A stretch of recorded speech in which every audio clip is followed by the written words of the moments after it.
Hello, everyone, and welcome back to the Layback podcast. This is Adam Morrow, and joining us today is Erik Wagle of the Kinetic Performance Institute, located out in Silicon Valley, California. They have a couple different spots out there now, and Erik has been running a very impressive business from the outset, really. He has experience also on the diamond, both as a player, played junior college ball as well as D2 ball at Sonoma State, and went on to coach very successfully as well, reviving the Cal State Monterey Bay program. So there's so much to what Erik is doing in the systems he's built out there with KPI. I will probably butcher it if I try to get into it. So, Erik, I'll let you round out the edges on this intro.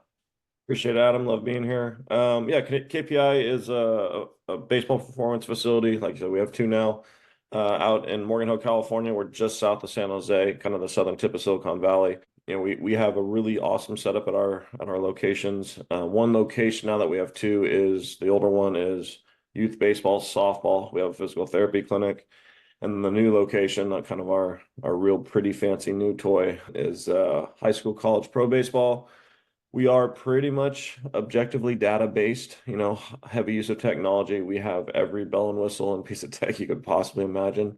We had a Newt Force installed recently, Mound, and there's not a whole lot of those around the country. And the owner was in there looking at all our stuff. He goes, "You didn't miss one thing," So we we are pretty proud of our facility and our incredible staff. And we train high level baseball players in our new place, and we have a lot of big arms that train with us. We've moved a lot of guys to the next level. So what we're going to talk about today: arm care, health, all those things. It's our passion. Velocity sexy. It's what goes on on social media. But we got to keep those guys healthy, and we got to do it the right way. We got to enhance their velocity the right way. So it is it's kind of our business's mission to do both those things at once, and I think we've gotten to a pretty good spot with it. Yes, and what you were saying about the objectivity driving everything you do, all the bells and whistles, the tech, that's obviously how we got connected. You all brought in Flex Pro Grip. Uh, I don't think we're quite at the year mark yet, but we're probably approaching it relatively soon, later this fall, I believe. But yeah, I again really appreciate you joining us today. But before we get into even what you're doing with the facility, what you guys have done in the arm care scope, I'd kind of like to take it back to even your playing days and then maybe into your coaching from there.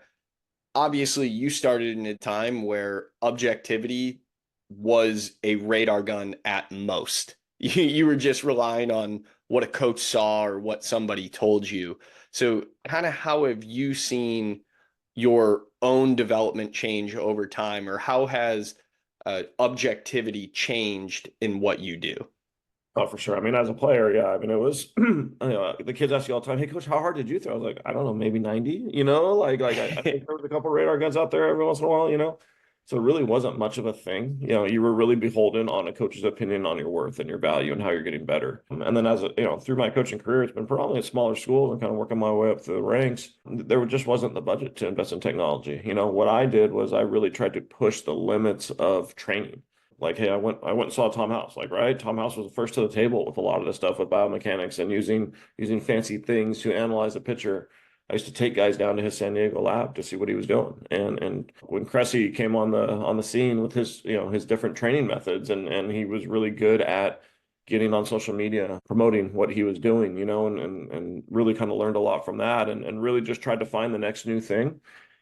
I guess and that mindset really led to where we're at right now. When my business partner, Dan Kabulian, moved into our area and basically showed up at my facility and said, "Hey, I'm a strength trainer that wants to train baseball players. I want to, I want to align with a passionate person about development." Then it was kind of we put our heads together and what are we going to do? How are we going to build a business around the concept of doing things different? That led to the heavy financial investment in technology that we've made on the front end of our business getting developed. And I think it's really kind of led to our rapid growth. So, how long have you guys been partners in the process? Officially, KPI opened in October of 2020 during COVID. Pretty sweet time to open. And there's a lot of challenges there, which would be a whole different podcast. But so Dan, I had a travel program, in my area. kind of a local based, we did all right. And we had a little facility, 3 tunnels, 3 squat racks, a bench press. It was fine for what it was. And so Dan started training athletes, predominantly my athletes of the Dub program in there, but he started to build his own business. And we were just crammed in this small facility. Like everyone was all over each other. There was parents all over the place. There's bodies everywhere. We ended up blowing out the back wall of that facility and giving Dan basically a weight room to himself. And that's really where we started to build the model. So that would have been probably about 6 months before COVID, maybe a little longer. We started to build this model of like, hey, like the strength and the skill side.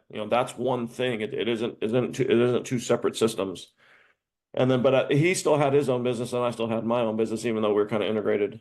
And then COVID kind of gave us an opportunity, to kind of be like, well, we're not doing anything for a while. Let's figure out the next move.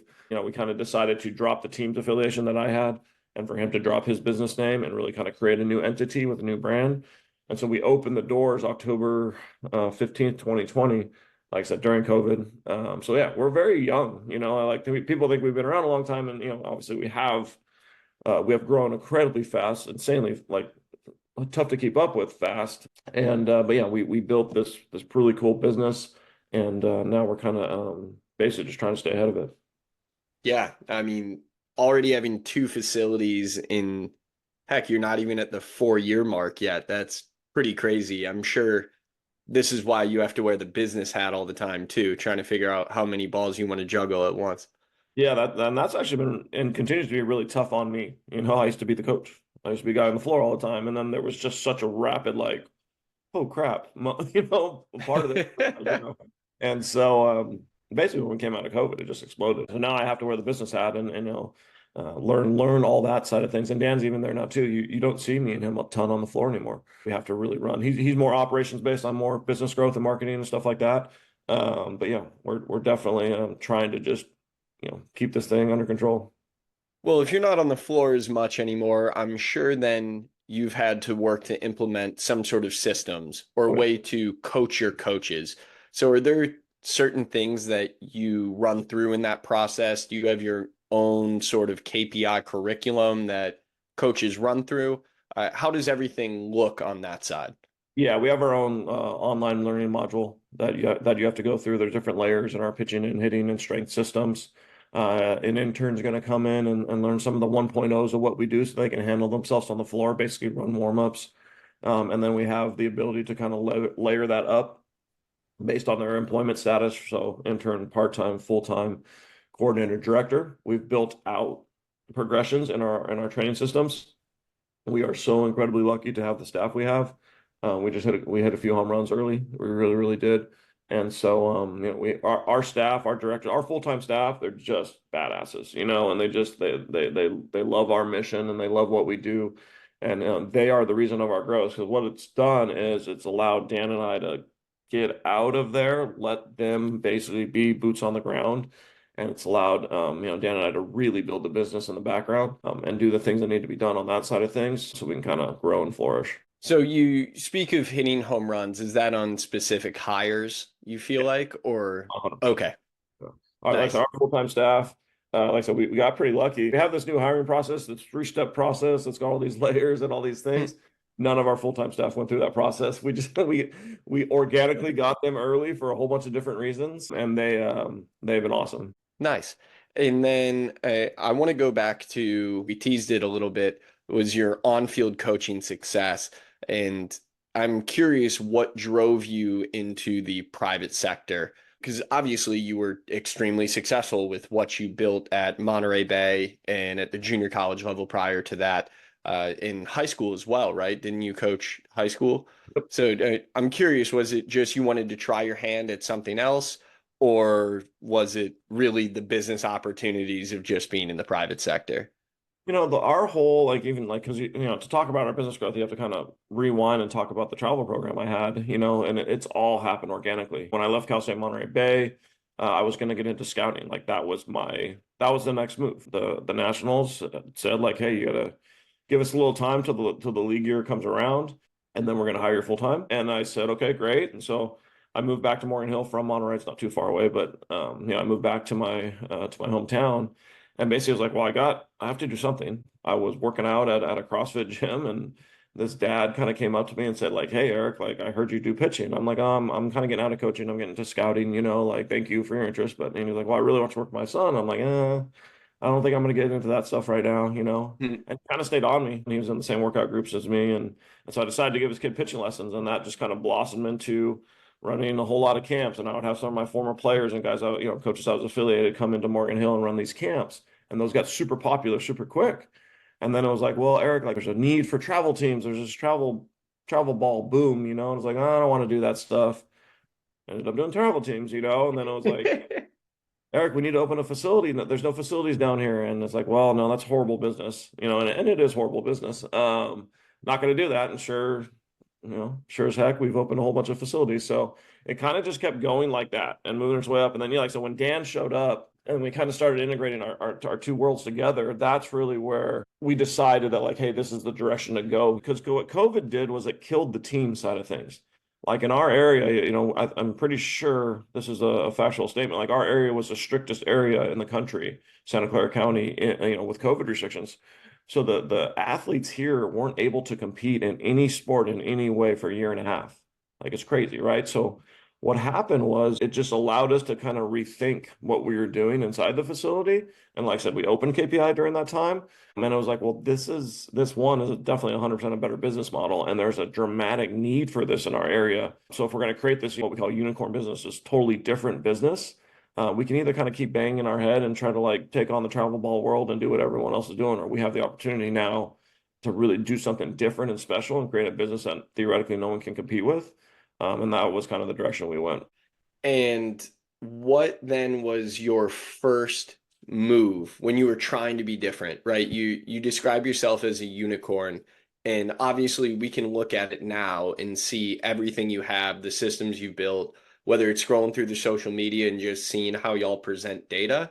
But when you first took on the mission to be different, to be the unicorn, what was that initial step? First off, it was just me and Dan doing basically reading. We read a lot of different books early on, and I think the main one that we kind of went off of, and we haven't necessarily moved away from this concept. We've just, I guess, systemized this concept, but it's called Blue Ocean Strategy, where it's basically like, hey, like everyone in whatever business, most businesses just do the exact same thing, right? And they just sit there and they fight with each other and they gnaw at each other, and that's the red ocean, right? It's bloody. You're doing the same thing. You're fighting the same battles, and then we read that book together and we were having meetings to kind of build KPI quietly and slowly during COVID. I was like, hey, like, let's be the blue ocean. Like, let's do something that no one else can do and kind of sail our own ship through this smooth ocean. And so really it kind of like, hey, like, what isn't anyone doing in this area? Like, what is the dominant part of what youth, high school, even early college baseball experience is? It's the same old thing. It's travel ball. It's high school baseball, collegiate summer ball for college guys. And the product there was just, it's crowded. It's a crowded market. Like I said, everyone's doing the same thing. So we kind of like examined the market and be like, well, let's do the exact opposite. Let's lose our team's affiliation and go all in on training and development and really kind of take that on. And that's really, really what we did. It's like, hey, like we're going to go the exact opposite direction of everyone's doing. And that's kind of how we created the unicorn. So has that enabled you guys to kind of integrate with more programs or kind of complement what high schools and colleges and different travel ball clubs are doing? Yeah, 100%. We partner with a ton of programs now. We still have some teams affiliations under our umbrella, but we just really are able to bring in a lot of different people and different organizations and different programs. Even at the old place when Dan got up and running, it was called the Dub Baseball Facility. That was my travel program, and Dan was running his business within it. Even though he was running a separate business within that facility, it was still always viewed as the Dub facility. And it was really hard to get people in there that weren't a part of Dub because they just didn't. And so losing any kind of teams affiliation really has helped us a ton, kind of like bring in a whole bunch of different people. And I mean, and we at any moment in time, especially right now, it's the summer, like we're going crazy with a lot of athletes coming in. But at any point in time, we will train between 300 to 400 athletes. And you're talking about 30, 40, 50 different travel programs, 30, 40, 50, 60 different high schools in there. And so it's really kind of like we call it the KPI crew. We have our team. Like that's our team in there. We definitely create that vibe inside the building as far as like, hey, like we're doing something different in here. And the boys absolutely love it. Like it's really cool setup in there.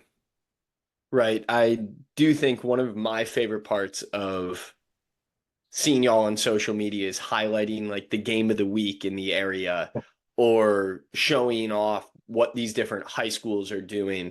Because to me, it makes or it gives the appearance of y'all are a part of the community rather than just your own entity that's fighting its own battles. You're trying to support everybody in your greater area and shed light on the best ball players or people who are doing things that are awesome, not just focused on your guys in house and only what they do. Yeah, no, I love that you noticed that. That means we're doing something right because that's very, very intentional. I think in the early days, especially because we were in COVID and there wasn't any games going on, but when games started to happen again, we have that typical ultra smart computer techie coach in our facility, and they're really, really good at staring at the laptop and making things happen from a training point of view. I think there was a gap, and I think it's a gap we filled really well. Like we aren't connecting what happens on our training floor with what happens on the field. Our athlete did this and he gained this metric, but is it working on the field? And so it's very, very common to see our coaches at games in the community. It's very, very common for us to we pull stats and we monitor our athletes to make sure like, hey, the what we're going for in the training environment, is that leading to success? If it's not, we have to adjust things. We can't just sit here and be stubborn and be like, oh, like this one metric matters the most. That coach must be an idiot. That's why he's not performing well. Like we don't do that. We send out reports to all the local high schools at the start of their high school season on especially with pitchers, what that athlete was working on in our gym, how many pitches they've been built up to. Here are the different things. So we try very, very hard. It's challenging, right? Whenever you're a training facility, whenever you're private, whenever you've had success, there's always there is some pushback sometimes, and not everyone aligns with our mission. But we do make a very, very intentional effort to kind of connect what we do on the field. And that's usually my job. Like I really need to make sure that what we do inside of our building is connecting to the field and our athletes are getting better. Well, I want to stick on this theme for a minute. You said you're creating these handouts that you're giving to the high school programs or high school coaches about the players that have trained with you. So if you can give kind of a detailed breakdown, for lack of a better term, on what that looks like, I think that would be really valuable. High school baseball starts here February 1st. I know it's different areas, but that's when it starts here. And so our goal over the winter is to kind of hand off the pitchers to their high school coach in 40 to 50 live pitch shape. We know for a fact that most arm injuries happen early in the year. Pitchers aren't built up enough over the winter. They're not strong enough to handle the stress that they have. And so we want to feel really comfortable that like we shift each pitcher over to their high school or even their college, depending on the setup, with that level of capacity built up. So they're not overwhelmed by anything that happens on the field early in the spring. So what we do is we have a 14-week progression over the winter that most of our higher level guys are going to go through starting November 1st all the way through to that February 1st date. So we kind of detail to them what that progression has looked like. We throw live ABs all through January to get them built up to some live stress in our building. We have some awesome tunnels that we can do that on. So we'll kind of tell the coach like, hey, like they've gotten to this point, however many pitches in their last live AB outing with us. We'll detail any mechanical, I don't even like that word, but mechanical movement prep type words and things that we've been working on in the building. Any pitch design stuff like, hey, here's what we've been working on in their bullpens. And then especially if there's been any injuries or if there was any shutdowns, or if there was anything that they need to know that athlete was dealing with before high school season, we'll include that in that report. Okay. And then how long is that preseason with the high school before the first game starts? Is it practice starts February 1st or that's when the first game is? Tryouts start February 1st. The first game usually starts after 3 weeks. So it's so brutal here. Like football's in the fall, so it's like they have all summer in August to basically build up. Baseball and the rules in our section are very, very strict as far as like what you can do with them in the off season, what you can do with them leading up to February 1st. It's not safe, and we've said it a million times, and high school coaches in this area agree. But because of the overlap with the winter sports and the high school level, it's really, really tough to get any movement on this. So like basically high schools are handcuffed on what they can do. And so you could be a great high school coach that's really into arm care and health and have an awesome throwing progression. It's extremely difficult to monitor that and get your athletes before, because basically high school baseball in our area is February 1st, slap them on the ass. February 20th, first game. And you just hope that they're okay. So we can kind of fill that gap and fill that void and really especially on the pitching side, make sure these guys are built up properly so they can at least have 40, 50 in pitch endurance built up before they get to their high schools. I can think back on my high school career in Ohio. I want to say our team workouts, I think we were allowed to do quote unquote non-baseball activities, but work out as a team beginning in January. And then we were allowed to start picking up the baseball in mid-February. But because we were in Ohio, our first game wasn't until the last week of March or the first week of April. So, I mean, at least we had 5 weeks where we could throw a ball. Granted, we were in a gym, so we're limited to throwing 120 feet, but at least it was 5 weeks of that, as opposed to the weather is perfect and it's, well, guys, if you're not doing it on your own, I guess you're screwed by the time the season starts.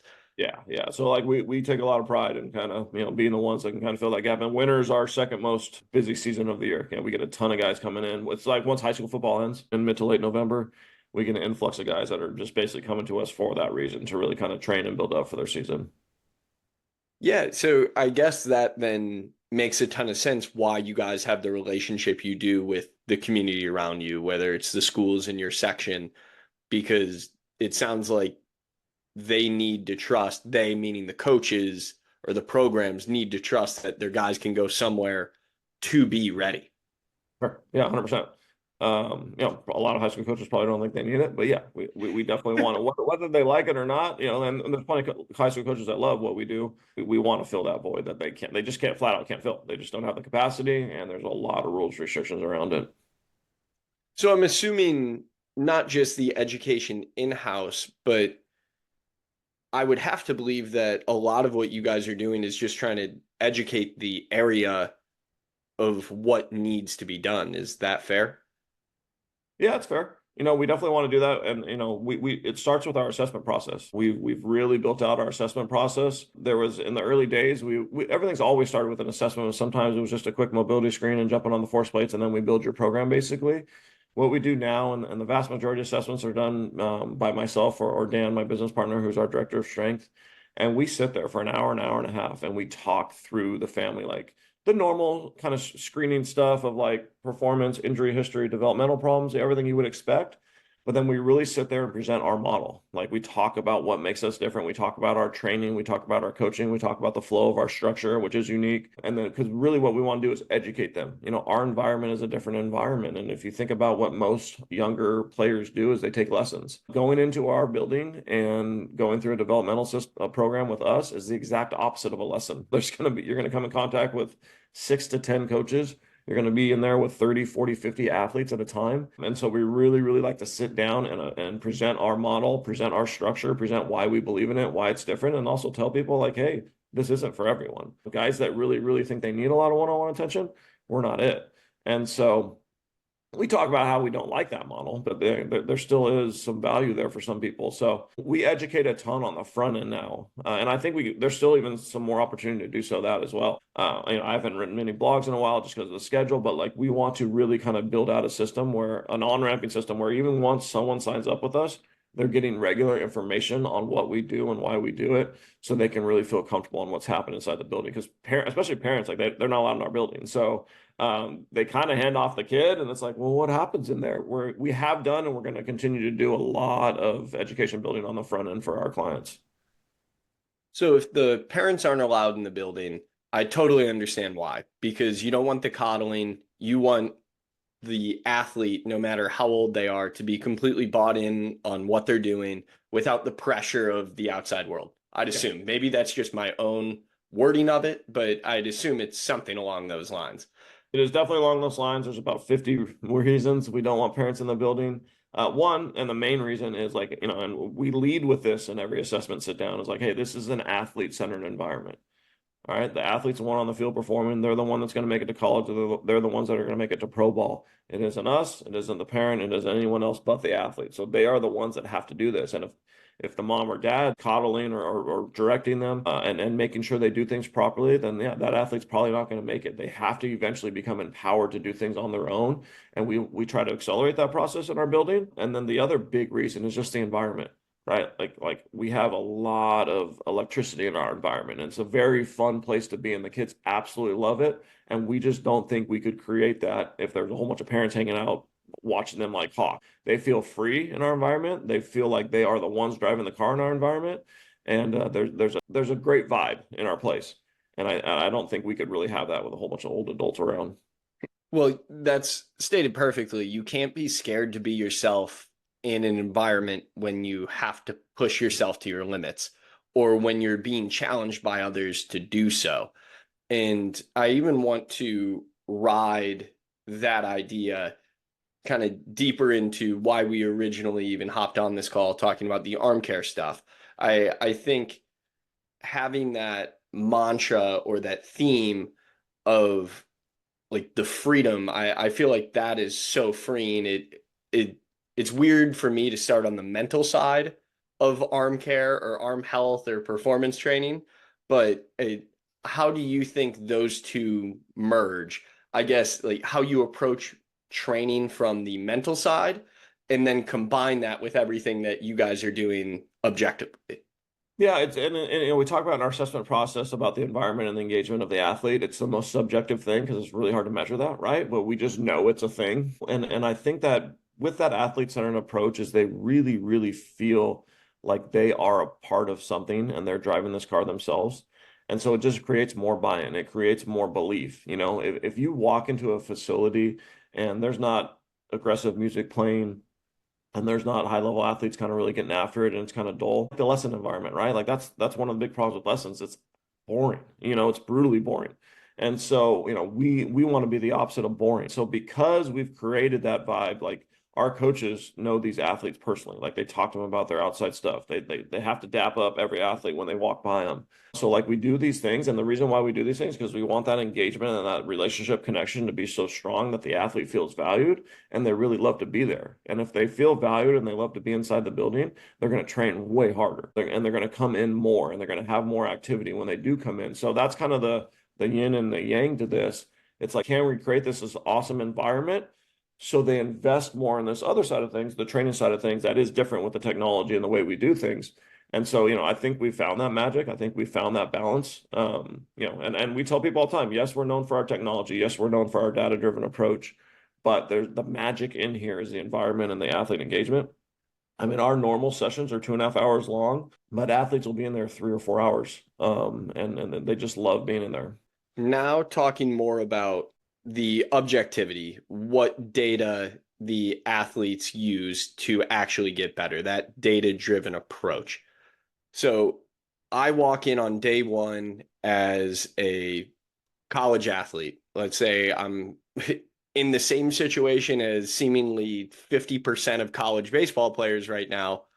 I'm transferring and looking for a new school.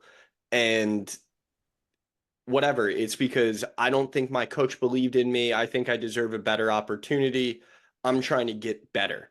Also, maybe we'll throw in the wrinkle later of my arm hurts and I need to get healthier. So we'll start with the healthy guy.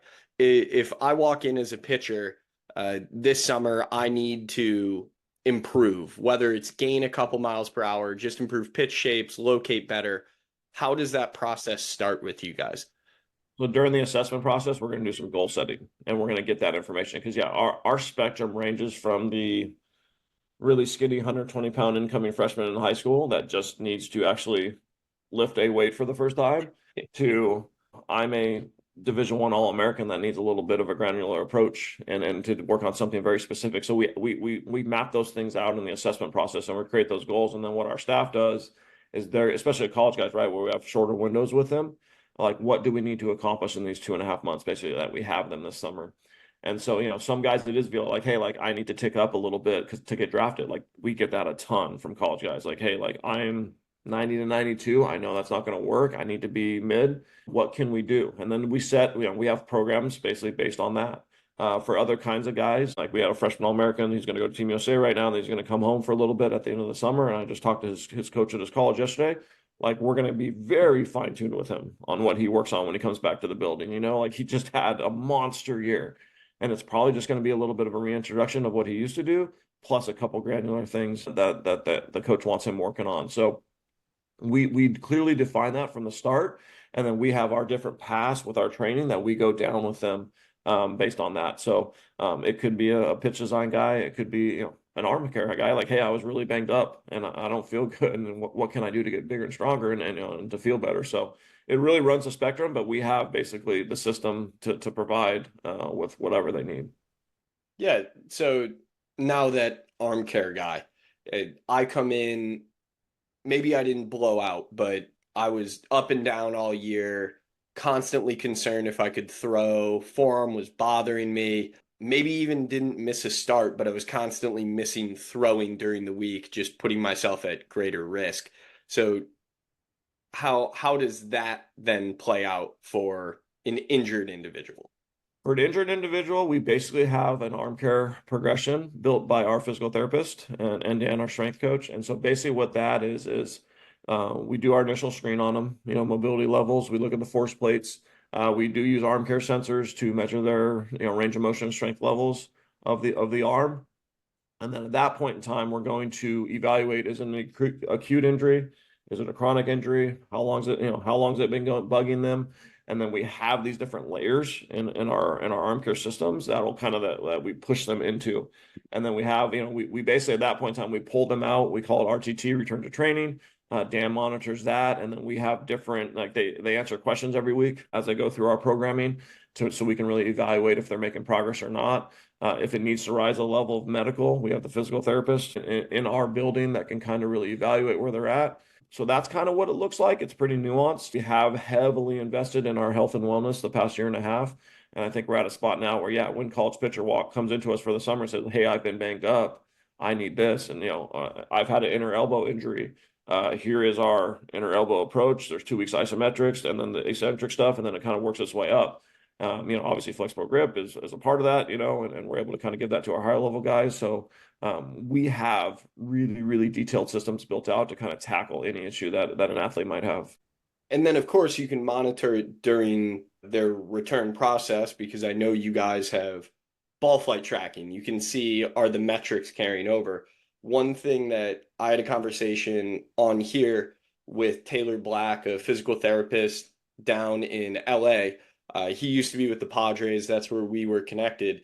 But he used to mention the role that TrackMan would play in their rehab process of potentially signaling if a guy wasn't moving the way that he used to because their spin direction was off or something like that.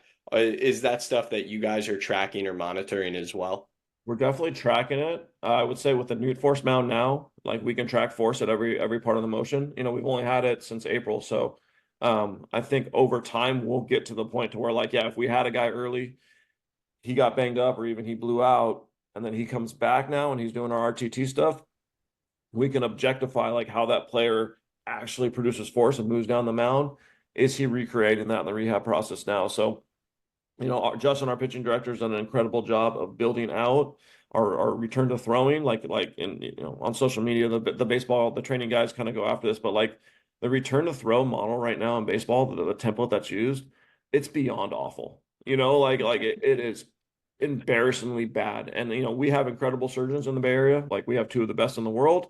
We talk to them a lot, and they hand this out to their patients knowing that it's bad. They'll tell the patient like, hey, this is really bad, but this is all that's out there right now. And physical therapists have to use it for insurance reasons. So we basically, Justin created this very, very built out return to pitching program based on the pulse sleeve that Driveline uses, right? And we can objectify now. Like if you tell a 17-year-old kid go throw at 60%, like that literally does not work with their brain. They don't even know what 60% feels like, and they're going to overdo it and mess up the rehab. So with the pulse sleeve and with the program Justin's built out, basically the intent is objectively monitored at every part of this process instead of just like, hey, like leave it up to a 17-year-old to go figure out what 50 and 60% means, which is not a recipe for success. So now maybe digging deeper on that, I apologize if it feels like now I'm poking and prodding, but let's say you are rehabbing a guy. He has the pulse sensor, you're trying to monitor a return to throw. Now, is that something that an athlete that you guys are rehabbing, you expect to come in every day for his throwing? Or what if it's an athlete that lives an hour away from the facility or something like that, might not be able to come in every day, so you don't always have a pulse sensor on that kid if he didn't purchase one on his own. I mean, that's kind of the cool part in general of what we do. Every one of our athletes is remote. So whether you live 5 minutes Oh, away and you're in the building 5 days a week versus, yeah, because we have kids that travel all over Northern California to train with us. Traffic in the Bay Area is not a good time.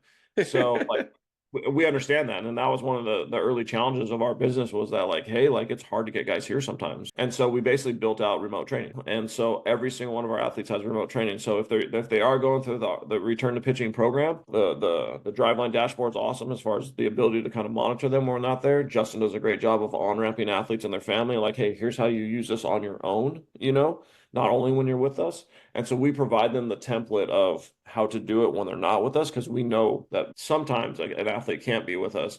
And that's one of the things we talk about in the assessment is like, hey, we want to transform who you are, not make a transaction, like not only coach you when you're in our building, you're going to get what we have all the time because that's how you transform as an athlete. Everything's reps, sets. You click on the drill or the exercise, and there's a video. Justin's created this incredible interactive spreadsheet where, yeah, the return to pitching program is on there and it has intent, velocity, and distance for every phase of that. So whether they're wearing the pulse or not, we want them to wear the pulse, but even if they don't, we can still objectify the process with velocity. And then it kind of maps it out for them at each step based on their arm speed or their max fastball velocity. hmm. So yeah, so That somebody through 85 versus 98 in the rehab process, they should be doing that different. Like there's different objective milestones in that process, but the old way just gave them a sheet of paper that said go to this distance on this day. And it's so awful. It's like I can be at 90 feet and throw a baseball 95 miles an hour on a pull down, or I can lob it at 50. Like the distance is an awful constraint. And so we really wanted to kind of objectify that process as much as we could. I get it. I remember shuffling to throw a ball 150 feet and technically getting cleared from my throwing program because I hit the 150-foot mark, but I just shuffled really freaking hard and then shot put the ball as far as I could. Exactly. Yeah, it's I think facilities like ours and our approach is breaking through slowly, but it's like I said, it's so cringy, and you have to explain this to parents because they get surgery, right, and they're scared and their kids hurt, and they go through that whole process. They go through they go through their insurance's PT. Some of the good ones pay cash for PT, but that's very expensive. And then they get to this phase where they start throwing again, and they get handed a sheet of paper that was handed out 35 years ago that hasn't been updated, and and you have to explain to the parent like, I know that guy's a doctor. I know you went through this whole process. That's not good. Like, that's not a good sheet of paper you just got handed. And there's a lot of people that flat out don't believe us. So it is a challenge I think everyone in our industry has is like trying to like break out of that old medical model for rehab and really kind of push it a little bit more to a modern approach. Yeah, and I would apologize to any surgeons who might listen to this, but the surgeons also went to school to do surgery.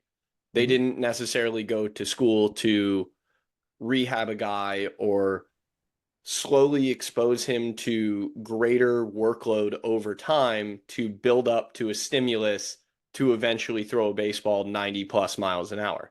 Those are two very different things. And of course, neither of us went to school to reattach a ligament to a bone or take a tendon from another part of a body, weave it through bone, have it go through a ligamentization process, and eventually take on the role of a UCL. That is not something I could ever claim to do.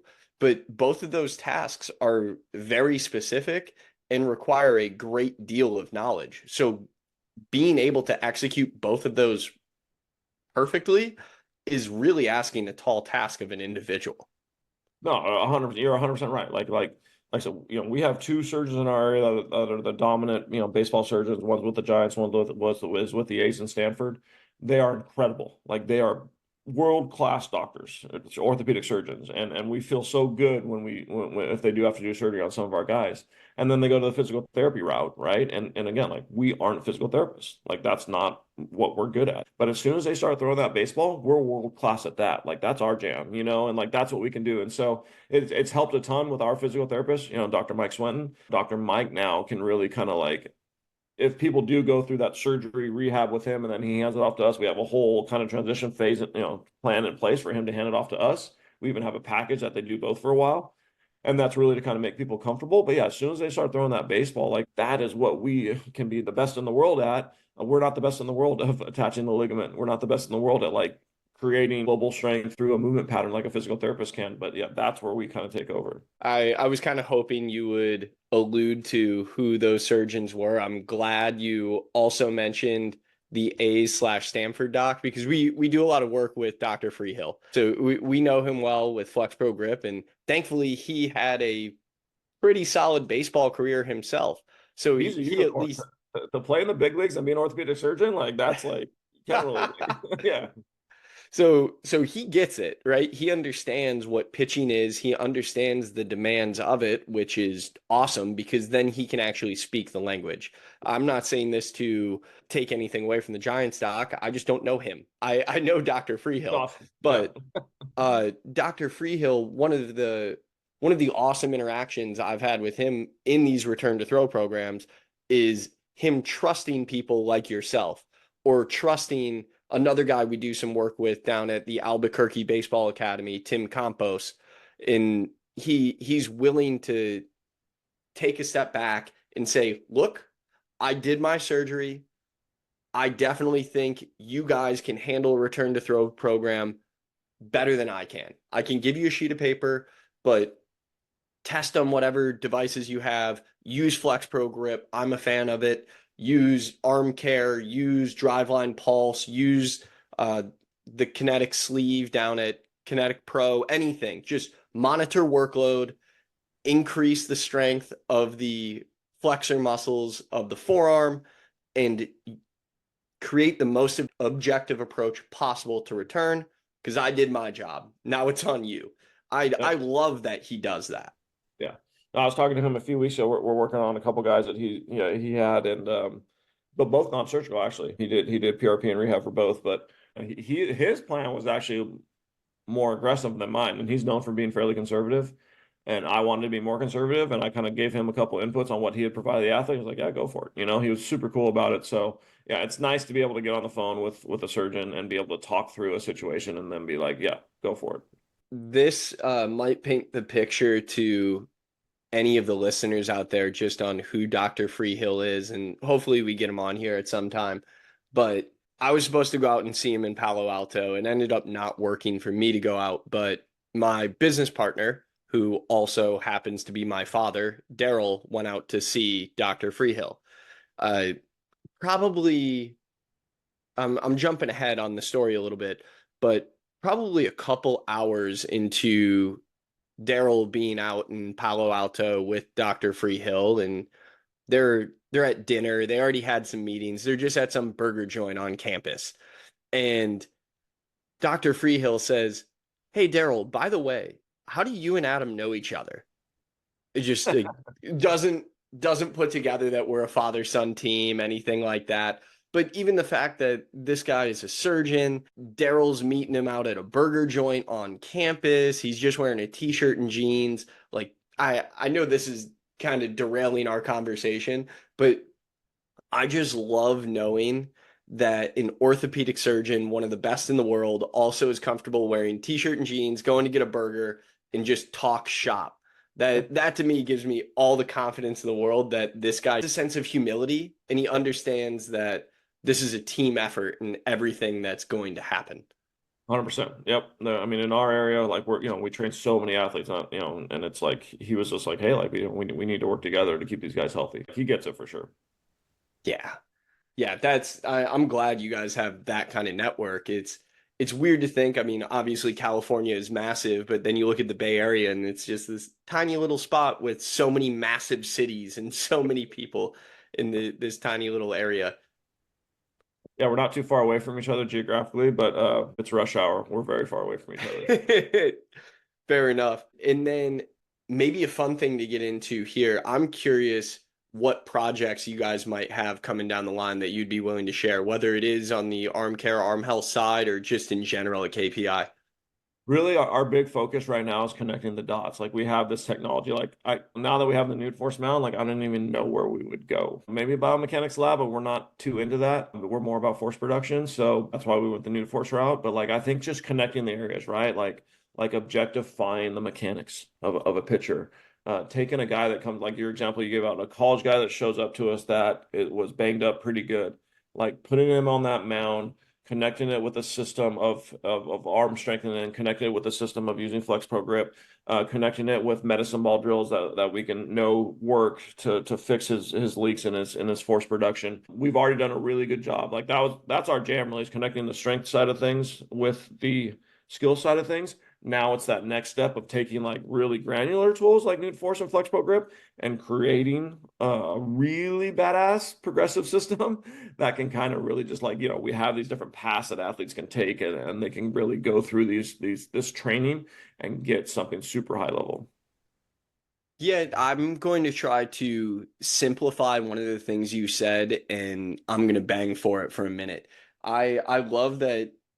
I guess our listeners couldn't see it, but you air quoted mechanics Uh, and for how guys move and like what are quote unquote perfect mechanics.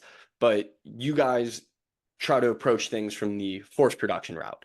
I think that's not just I think that's what Flex Pro Grip was born from, because there was this argument for so long of why do injuries happen? Is it poor mechanics or are we just not strong enough? And the idea of Flex Pro Grip is we don't really care how you move. We know that every time you throw or whatever you do, there is going to be some sort of stress on your elbow. And if you can handle whatever stress is created in the throwing motion, technically it doesn't matter how you throw from an injury perspective if you are strong enough to handle that load. Yes, there might be better ways to offload stress or produce less torque on the elbow. But then again, if you start throwing harder, even if it is a quote unquote more efficient pattern, you are going to start creating more force on the elbow or more force on the shoulder just because you're throwing harder. No matter how clean or good your mechanics are, look at Jacob deGrom and Noah Syndergaard and all these guys that kept getting hurt no matter how perfect they threw. But yeah, I just wanted to highlight that because anytime that comes up, it's like dangling a carrot in front of me. I will 100% take the bait and hop on that argument. Tom House was the guy to study when I was really young, and I really got into the mechanics of it. And then now, seeing what I've seen through the years, and seeing all the athletes that come through our place now, like it's pure nonsense. Like we could create a whole nother podcast talking about this topic for sure. But it's just like, this is what I tell parents all the time, because like people want to throw a simple solution in overly complicated problems. Like arm health is complicated. Like that is tough to tie down and what exactly is going on. And our approach is to just try to like get as many of those things in line as we can, as far as like, anything that might prevent or contribute to arm injuries.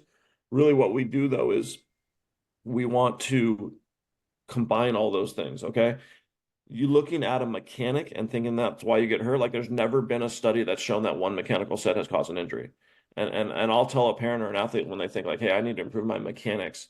I just say like, what do you think's wrong with you? And they'll tell me like, oh, I do this, this, or this, This is what my pitching coach told me. And I'll go, I'll show you someone in the big leagues making $20 million a year doing that exact same thing. Is he wrong? Because he probably his paycheck doesn't say he's wrong. And really, the point is like strength matters most. Being strong and be able to sustain the force. I had a coach send me some still pictures yesterday of this guy, a super high level guy pitching. He wants to know like, hey, is this a healthy position for him to be in? I'm like, well, how did he get into that position? How is he moving out of that position? Is he strong enough to stabilize what happens next? Like those are questions that need to be answered before we look at like this one moment in time and think that's what causes injury. It's like it just doesn't really make sense on any level.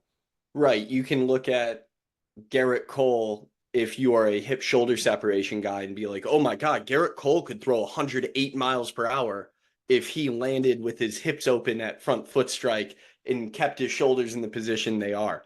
Or then you could look at Carl Edwards Jr. He was like I wanted to throw like Carl Edwards Jr. when he was on the Cubs winning the World Series. It was so elastic. It was like the like picturesque hip shoulder separation at front foot strike. So he's always the guy that comes to mind for me. But like, yeah, we're looking at a snapshot. So then it's how much does that snapshot really mean? Because it's all the things that you said. How do they get into that position? How do they get out of that position? And then how are the forces handled in all of those movements that they're going through? And 100%. I'm sure that's why you guys are bringing on the Newt Force Mound. Yeah, what we've even like seen in this early implementation of the new force mount, there's a kid I'm thinking of right now, but like his velo's down a little bit. He's healthy, he's fine, he's not banged up, but his velo's down a little bit. And then the new force saw that he was basically peaking with his back leg, coming down, and then catching back up with his bat leg. You know what that is? The mechanic, it's drop and drive. It's a drop and Hmm. drive guy. So it's like, hey, like we need to get our hips moving forward. We need to have a better, get your leg in the air and shift a little bit. So now he's doing medicine ball drills and different pitching drills to kind of address that. So yeah, we've basically been able with the new force, and this is the direction we're going, objectify that. And then now we can do this drill series for 3, 4 weeks, put him back on the mound. Did it get better? Are we still doing that? And instead of like, taking a $150, $200 an hour pitch lesson with some guy like this telling you to do something and thinking that's correct. Yeah. And one of the things that I want to call out now is what you talked about with kind of the traditional mechanical, whether it's a flaw or a goal. I guess it depends on which pitching coach you go to, whether drop and drive is good or bad or just a thing.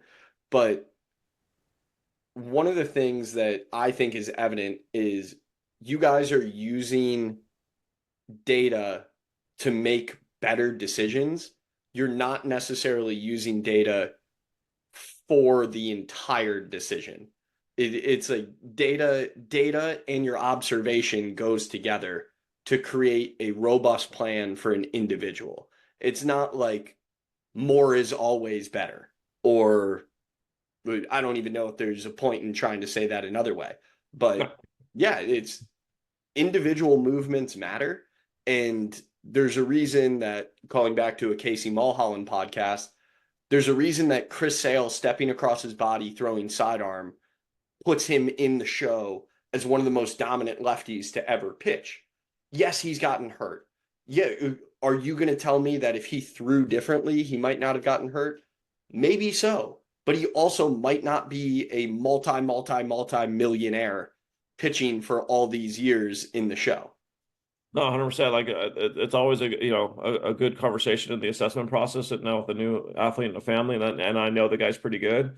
And I'm like, hey, have you taken pitching lessons before? And they're like, no. I'm like, thank God. Like no one screwed you up, basically. Especially low slot guys. Like it's like, oh, you got to get on top. I'm like, what are you talking about? Like, have you ever watched someone in the big leagues throw a baseball? Like let's stop teaching things that aren't reality. So like you nailed that. Yeah, I now it's fun now to be the little kid calling on all these pitchers that I watch.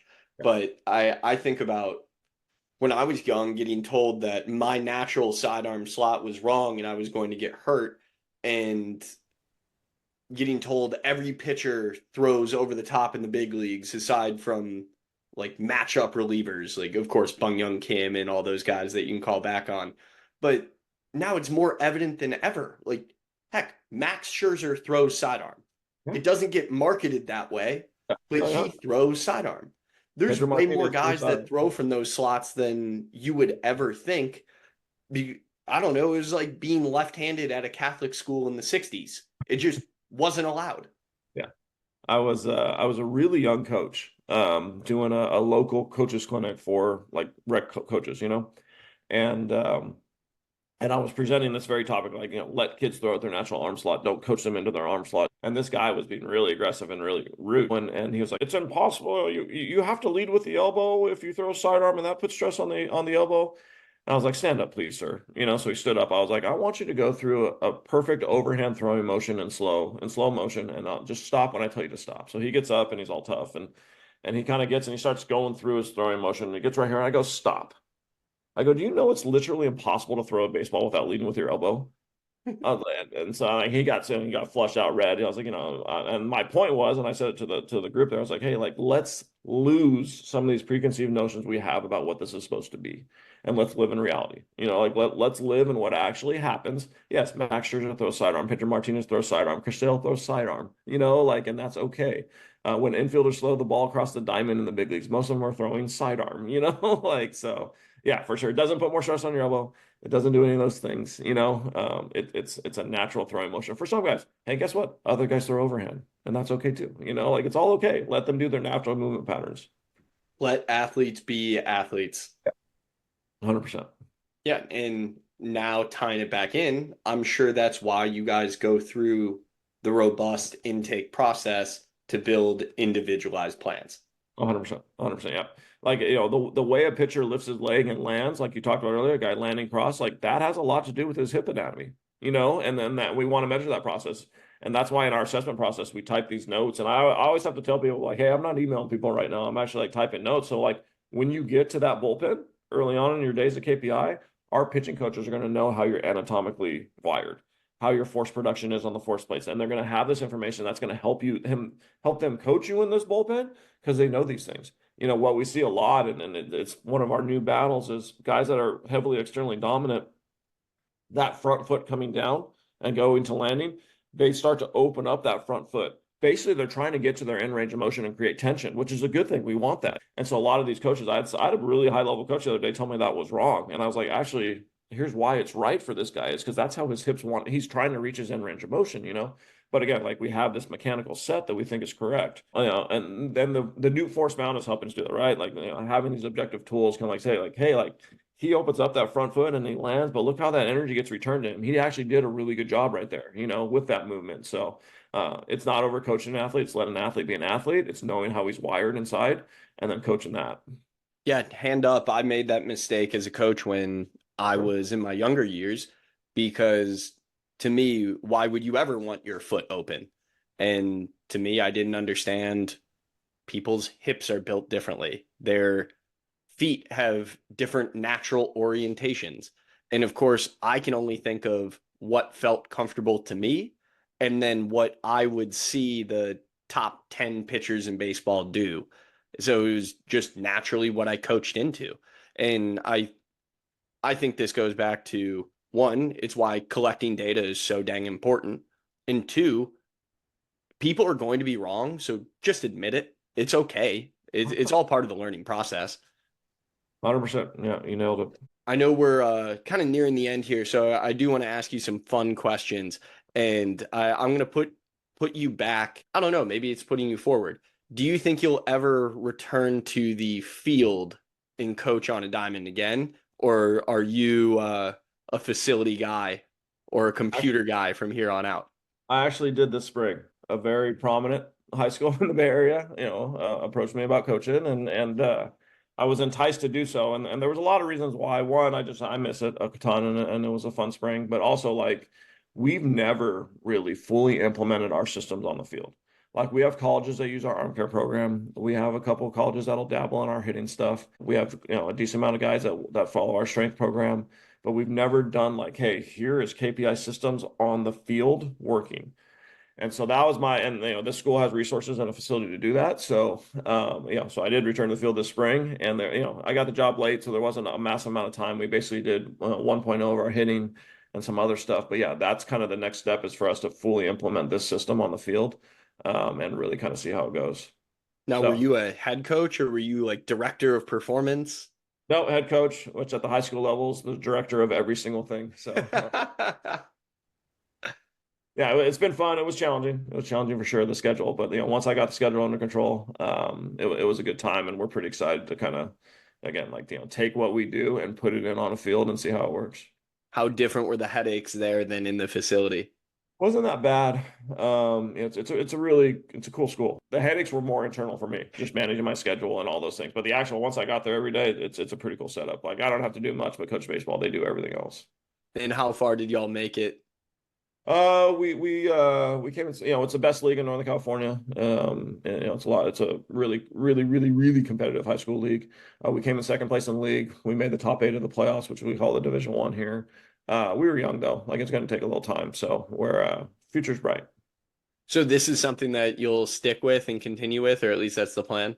Yeah, yeah. The good thing about high school, like everyone's like, why would you coach high school, not college? I'm like, dude, college coaches work 12 months a year and all these things. So, I mean, high school is challenging, especially at a school like this. This is a very prominent school, but I'm definitely going to stick with it, and it's been fun, and get to build something new. Oh, that's awesome. And then I don't know if there's legalities preventing this, but do any of those kids train with KPI as well?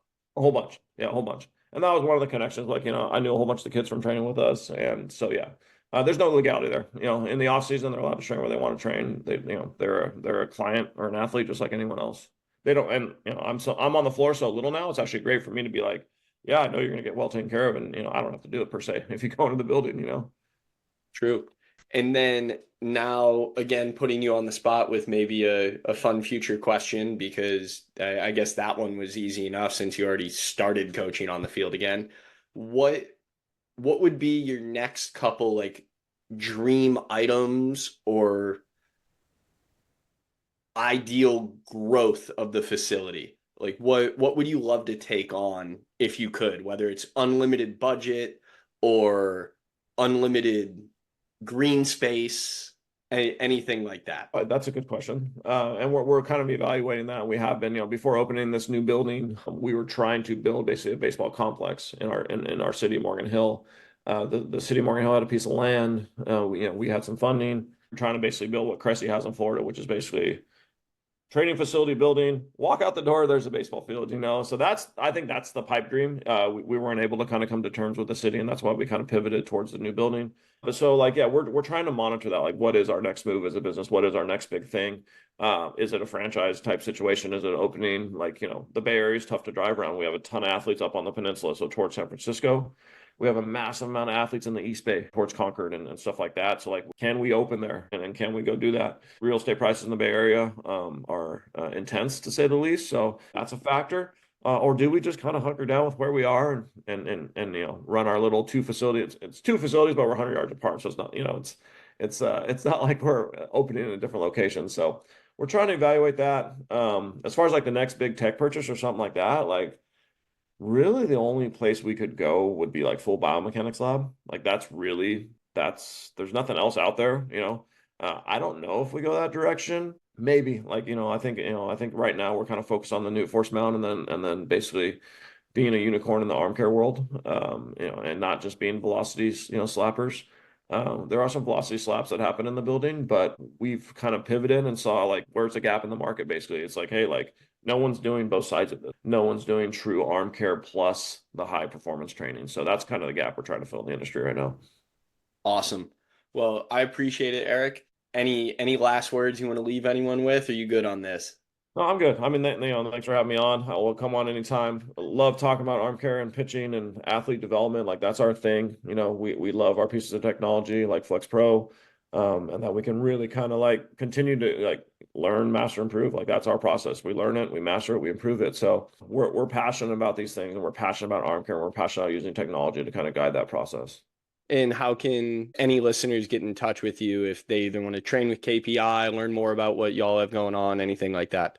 As far as like new people training, kpimh.com, submit a form. That's step one for all of our stuff. Submit that form, and then our business department will reach out.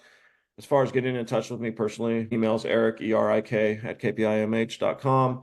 My Twitter's Erik Wagle 11. So any one of those routes you can get a hold of me. But yeah, love to connect about different things. Great. Well, I appreciate you sharing that, Eric. Thank you for the time today. And to all the listeners out there, thanks for laying back with us.